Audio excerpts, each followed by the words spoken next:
Bonjour, donc je suis Paul Achemazin, un doctorant à l'IRISA en informatique, et donc encadré par Emmanuel Lanceau, Marie Vétreton, et donc c'est un travail commun avec Gilles Guette et Thomas Sirvent. Donc aujourd'hui, je vais vous parler de systèmes de réputation et de vie privée, et de comment ajouter la vie privée dans les systèmes de réputation avec des bonnes propriétés, et donc grâce à des outils cryptographiques en partie. Donc tout d'abord, qu'est-ce qu'un mécanisme de réputation? C'est un système où on a des gens qui vont interagir entre eux, ils vont s'échanger des services, et ils ne se connaissent pas, ces gens. C'est un système très grand, il y a beaucoup de gens, mais ils ne se connaissent pas. Le problème, c'est que les clients n'ont aucune idée de comment vont se comporter les fournisseurs. Par exemple, je vais acheter un objet à Tartampion, et je ne sais pas si Tartampion va bien m'enlever l'objet, et même si l'objet arrive, dans quel état l'objet sera. Donc il y a un risque aux transactions, et on voudrait pouvoir savoir à qui on peut faire confiance. Et donc c'est là que vont arriver les mécanismes de réputation. En fait, après une transaction, les clients vont témoigner sur les fournisseurs, et avec ces témoignages, on va pouvoir calculer un score de réputation qui va donner une indication du comportement du fournisseur. Donc plus un fournisseur se comportera bien, plus sa réputation sera élevée, et plus il va attirer les clients forcément. Donc ça, on voit assez facilement que ça va impliquer des problèmes de vie privée. Typiquement, les clients vont devoir dévoiler les objets qu'ils ont achetés, à qui ils ont achetés, à quel moment, etc. Donc ça met en danger la vie privée, et on aura aussi des problèmes de peur de représailles. Si un client note mal un fournisseur, le fournisseur pourra essayer d'avoir des représailles contre ce client-là, et vice-versa pour les fournisseurs et pour les fournisseurs et les clients. Donc il faut préserver la vie privée des clients et des fournisseurs dans ces systèmes de réputation au maximum. Le problème, c'est que c'est un petit peu contradictoire. La réputation va tout d'abord donner des informations sur les fournisseurs, et pour calculer la réputation, il faut beaucoup d'informations. On a une attaque toute simple si les clients sont parfaitement anonymes, c'est une attaque par bourrage d'urne. Donc on considère que tous les clients sont anonymes, et on prend un unique client qui va interagir de nombreuses fois avec un seul fournisseur. Donc 10 fois, 100 fois, 1000 fois, 10 000 fois, autant de fois qu'il veut, et à chaque fois, il émet un témoignage qui va être très positif, par exemple. Donc ça veut dire que la réputation du fournisseur sera très bonne, il paraîtra très honnête, alors qu'en fait il est honnête qu'avec un seul client, et par exemple avec tous les autres clients il sera malhonnête. Donc il faut atténuer la vie privée des clients pour avoir un système de réputation qui soit utile. Si on ne prévient pas ces attaques, la réputation ne sert à rien. Donc il faut pouvoir détecter les témoignages multiples d'un même client pour avoir un système utile. Voilà. Donc on a un système qui est assez intéressant, c'est le système de Bettencourt, Chui et Song qui date de 2010, destinateur de réputation, qui est un système distribué où les fournisseurs, eux, vont être complètement anonymes à part leur réputation. Donc ils vont dévoiler uniquement leur réputation aux clients. Et la réputation du fournisseur, ça va être le nombre de clients différents qui ont été satisfaits par ce fournisseur. Donc si un client interagit avec un fournisseur, s'il est satisfait, il va émettre un témoignage sur ce fournisseur, et s'il n'est pas satisfait, il ne va rien faire. Quand le fournisseur prouve sa réputation, avec une signature de réputation, il va aussi prouver que s'il a reçu 100 témoignages, ils viennent de 100 clients différents, donc pour prévenir les attaques par bourrage d'urne. Le problème de ce système, tout d'abord, c'est qu'il n'est pas très efficace. Pour prouver sa réputation, il faut environ 500 kilooctets par message reçu, par témoignage reçu. Donc si par exemple j'ai reçu 100 témoignages de clients, ça fait 50 mégaoctets. Donc il faut calculer tout ça, il faut l'envoyer au client, il faut que le client vérifie, ça prend beaucoup de temps, c'est pas faisable en pratique. Un deuxième problème, plus problématique, c'est qu'il n'y a pas de témoignage négatif. Quand un client n'est pas satisfait par le fournisseur, il ne peut rien faire. En gros, c'est comme si le client n'avait pas interagi avec le fournisseur. Pourquoi c'est problématique ? On peut imaginer un fournisseur qui va entrer dans le système, qui va interagir plein de fois avec des clients au début pour monter sa réputation. Une fois qu'il aura eu assez de témoignages, il va arrêter de bien se comporter et il va commencer à être malhonnête. Et à ce moment-là, sa réputation ne va pas changer puisqu'il ne va pas recevoir de témoignages négatifs. Et donc il faut avoir des témoignages négatifs pour pouvoir détecter, pour pouvoir voir cette attaque et prendre des contre-mesures. Donc nous, ce qu'on va essayer de faire, c'est un système de réputation qui soit tout d'abord distribué, pour ne pas avoir de points de confiance uniques, qui préserve les vie privée au maximum des clients et des fournisseurs, donc en trouvant un bon compromis entre réputation et vie privée, avec des témoignages qui soient positifs et négatifs, pour ne pas avoir d'agent dormant, et qui soient efficaces dans la mesure du possible, plus efficaces que celui de Bettencourt.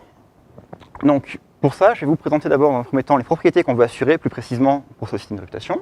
Ensuite, je vais vous présenter les briques distribuées et cryptographiques qu'on va utiliser pour garantir ces propriétés-là. et comment on va les combiner pour obtenir un système qui va bien. Et après, je parlerai très vite des performances de notre proposition. Donc tout d'abord, au niveau de la vie privée.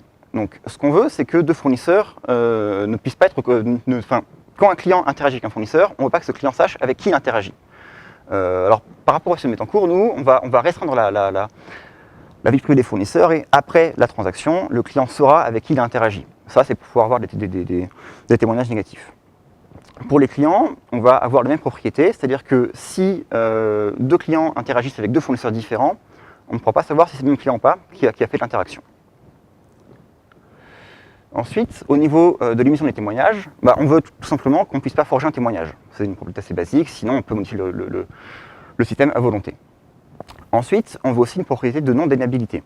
C'est-à-dire que si un client et un fournisseur interagissent, on ne veut pas que le fournisseur puisse empêcher le client de témoigner. Donc, par exemple, si le fournisseur se comporte mal, le client pourra de toute façon émettre un témoignage qui va attester de ce comportement. Et parallèlement, si le client ne veut pas témoigner sur le fournisseur, par exemple, le client était satisfait mais il n'a pas envie de témoigner, ce qui est assez classique dans les systèmes existants, on veut quand même que le fournisseur puisse recevoir un témoignage par défaut. Un témoignage qui sera positif et qui va améliorer sa réputation. Par contre, si aucun des deux ne veut un témoignage, il va rien se passer. Donc, une fois qu'on a récupéré les témoignages, on veut aussi des bonnes propriétés pour le calcul de la réputation. Donc tout d'abord, on ne veut pas qu'un fournisseur puisse forger un score de réputation qui ne soit pas le sien. C'est assez logique. Et on veut aussi pouvoir associer deux témoignages qui viennent d'un même client sur un même fournisseur. Ça, c'est pour éviter les attaques par bourrage d'urne. Donc ça, c'est les propriétés qu'on veut avoir.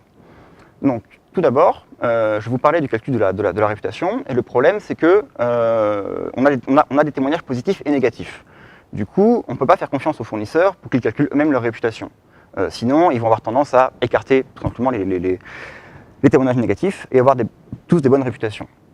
Donc, il faut avoir une tierce partie de confiance qui fasse ce calcul de réputation, qui agrège les témoignages, qui fasse ce calcul de cette réputation et qui les signe pour les certifier. Donc nous, on propose de distribuer cette tierce partie de confiance auprès de signataires accrédités. Donc en gros, ça sera des pairs importants du système, typiquement des fournisseurs qui interagissent très souvent et qui ont intérêt à que le système continue à exister. Et c'est ces fournisseurs qui vont signer, qui vont calculer la réputation à intervalles réguliers et les signer et envoyer des signatures à tous les fournisseurs. On a aussi besoin d'assurer la non-déniabilité. C'est-à-dire, pour le rappeler, on veut qu'un client puisse émettre un témoignage après une transaction, même si le fournisseur ne dit pas qui il est. Et parallèlement, on veut que le fournisseur puisse obtenir un témoignage par défaut, même si le client ne peut pas en émettre. Mais le problème, c'est que le fournisseur, il est anonyme au moment où le client et le fournisseur interagissent. Donc le client ne sait pas avec qui il interagit. Il faut qu'il sache avec qui il interagit pour mettre son témoignage. Donc en quelque sorte, le fournisseur doit engager son identifiant. S'il s'engage directement auprès du client, le client sait avec qui il interagit et c'est un problème. Donc ce qui va se passer, c'est que pour chaque interaction, le client et le fournisseur qui vont être associés à cette interaction-là vont choisir une tierce partie de confiance de manière aléatoire, qu'on va appeler les porteurs de parts. Donc typiquement, une vingtaine, une trentaine de porteurs de parts va suffire à assurer des bonnes propriétés. Et le fournisseur et le client vont s'engager auprès de ces porteurs de parts pour l'interaction. Comment ils font pour s'engager auprès des porteurs de parts ? Pour ça, on va utiliser du partage de secrets. Donc le partage de secrets, c'est un schéma relativement simple. C'est qu'on a un secret qui va être divisé en n parts. Si on a moins de t parts, on ne pourra rien savoir sur le secret, mais à partir de t parts, on aura toutes les informations qu'on veut, on pourra le reconstruire. Donc dans notre cas, ce que j'ai dit, c'est que le fournisseur et le client vont s'engager auprès des porteurs de parts, ils leur distribuent leurs parts, et comme on les a choisis de manière à ce qu'il y en ait un nombre relativement modeste de malhonnêtes, on sait que le secret ne pourra être reconstruit qu'à partir du moment où il doit l'être. Donc ça va garantir la non-déniabilité. Le fournisseur va partager son identifiant, le client pourra le reconstruire à la fin de la transaction si le fournisseur ne le dévoile pas, et parallèlement, le client va permettre au fournisseur de récupérer un témoignage par défaut. On veut également pouvoir associer les témoignages. C'est-à-dire, pour le rappeler, on veut pouvoir détecter deux témoignages qui sont issus du même client sur le même fournisseur. Par contre, si on prend deux témoignages qui n'ont pas été émis sur le même fournisseur, on ne veut pas pouvoir savoir si c'est le même client ou pas qui les a émis. Voilà. Donc pour ça, on va calculer ce qu'on appelle un invariant qu'on va associer à chaque interaction, qui va représenter le couple client-fournisseur. Si c'est le même couple, on aura le même invariant, et si c'est pas le même, il sera différent.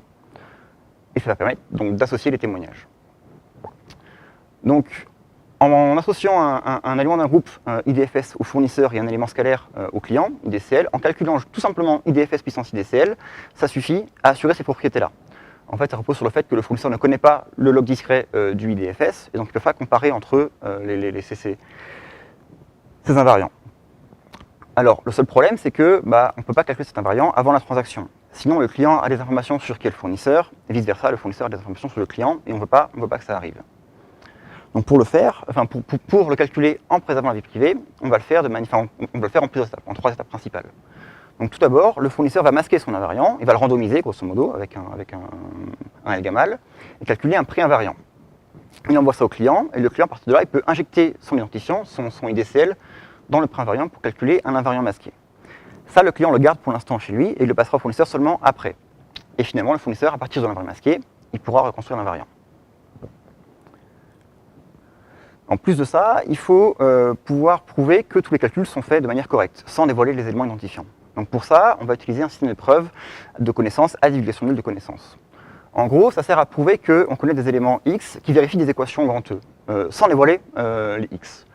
Donc, ce qu'on utilise, c'est le système de preuve de Grotz-SAI, qui date de 2008, qui permet de prouver des équations relativement larges. Grosso modo, c'est les équations sur des couplages ou dans des groupes bilinéaires, de manière relativement efficace. Donc c'est des équations assez larges et assez puissantes et assez efficaces. Dans notre cas, on va calculer, on va prouver tous les calculs que font les clients et les fournisseurs sans qu'ils n'aient à dévoiler tous leurs éléments identifiants. Typiquement, pour le calcul de l'invariant, le fournisseur va prouver qu'il a bien masqué son pré-invariant à lui grâce à un certificat qu'il aura reçu, sans dévoiler ni son certificat ni son identifiant.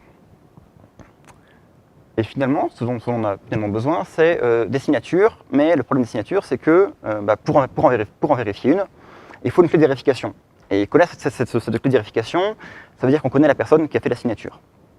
Donc pour pallier à ça, il y a les signatures de proxy anonymes proposées par Foucheboer et Poincheval qui permettent de signer des messages sans dévoiler la clé de vérification, tout en prouvant qu'on est bien enregistré.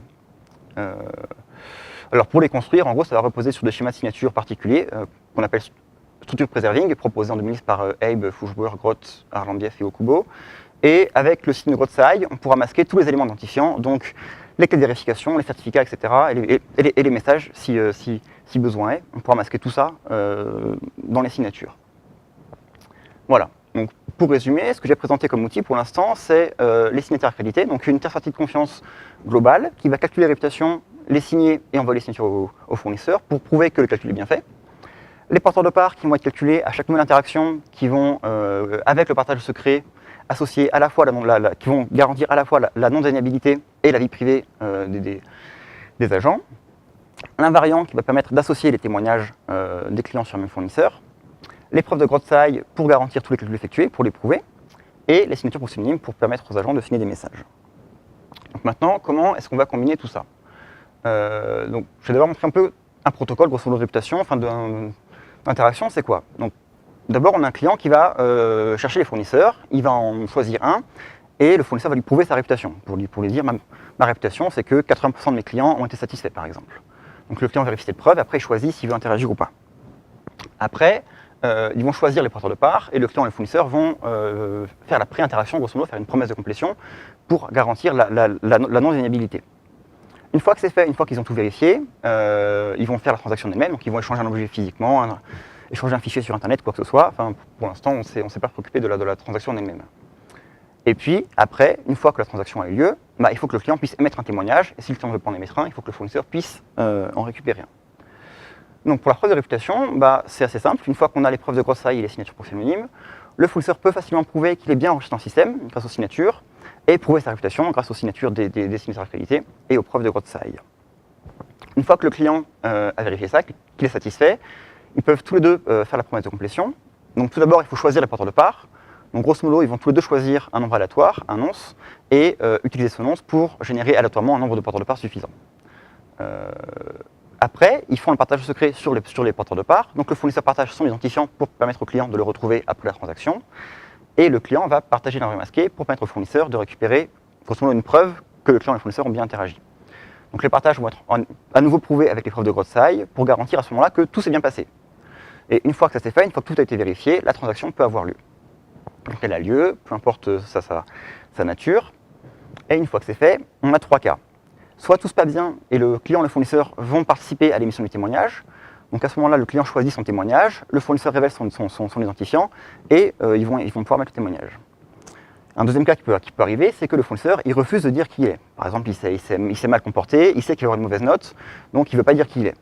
Et bien, grâce au partage de secret et au porteur de part, le client pourra quand même récupérer l'identifiant du fournisseur et donc choisir son témoignage et l'émettre. Et le dernier cas, c'est quand le client refuse de dévoiler l'invariant masqué, donc le fournisseur ne pourrait pas, sans ça, récupérer l'invariant. Grâce au partage de secret, il va pouvoir le récupérer et récupérer un témoignage par défaut qui va améliorer sa réputation.